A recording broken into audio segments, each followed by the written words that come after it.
the celestial vigil in.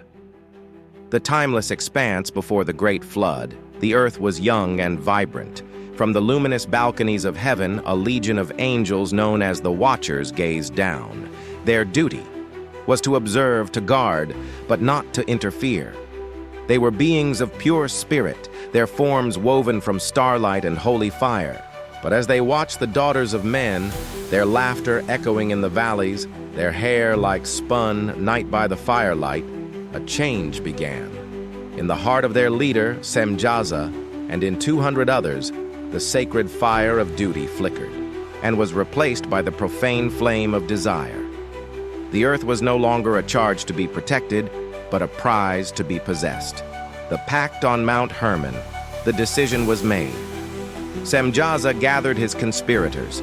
They descended from the heavens, their radiance dimming as they fell, their forms becoming dense and solid. They landed atop Mount Hermon, a jagged peak that clawed at the sky. A storm, born not of nature but of their rebellion, gathered around them. Here, shrouded in lightning and shadow, they swore a terrible oath. They bound each other by curses, promising to share in the sin and its consequences. The very air grew cold as heaven's law was broken, and 200 of its guardians chose earth over their creator, the forbidden tutelage. Walking among humanity, the Watchers were like gods. They took the women they desired as wives, and the unions were unholy. But their sin was deeper than lust. To win favor and bind humanity to them, they shared secrets that were never meant for mortal minds. Azazel taught men to hammer metal not for plows, but for swords and daggers. He showed women how to adorn themselves with pigments and polished stones, awakening vanity and deception. Others revealed the hidden arts of sorcery, the reading of the stars for divination, and the brewing of root-cut enchantments. Knowledge, without wisdom, became a poison, and humanity, once innocent, grew greedy, violent, and corrupt. The reign of the Nephilim. The children born from these unions were an abomination. They were the Nephilim, the giants.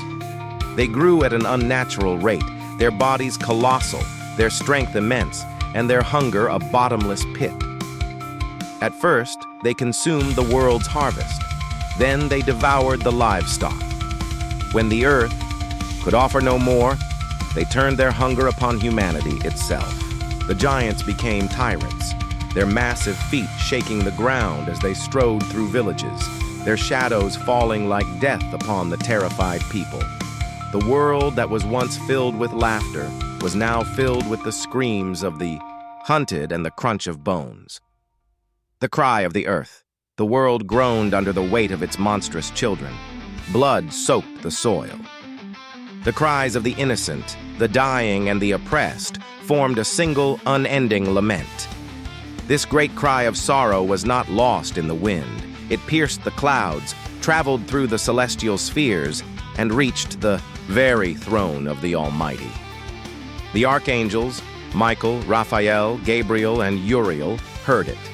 They looked down from heaven and saw a world drowning not yet in water, but in its own sin and despair, and they carried this report of ruin to their Lord. The judgment and the cleansing, and judgment came.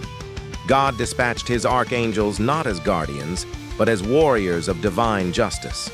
They descended like meteors of righteous fire.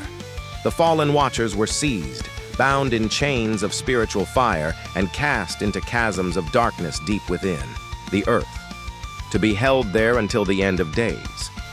The giants were turned against each other in a final cataclysmic war, their monstrous bodies crashing to the ground. But their spirits, unable to find rest, were cursed to roam the earth as demons. And as a final act of purification, God told the Archangel Uriel to find one righteous man, Noah. For the world, so deeply stained by this celestial crime, had to be washed clean. The first raindrop fell, a single tear for a lost world, heralding the coming of the great flood.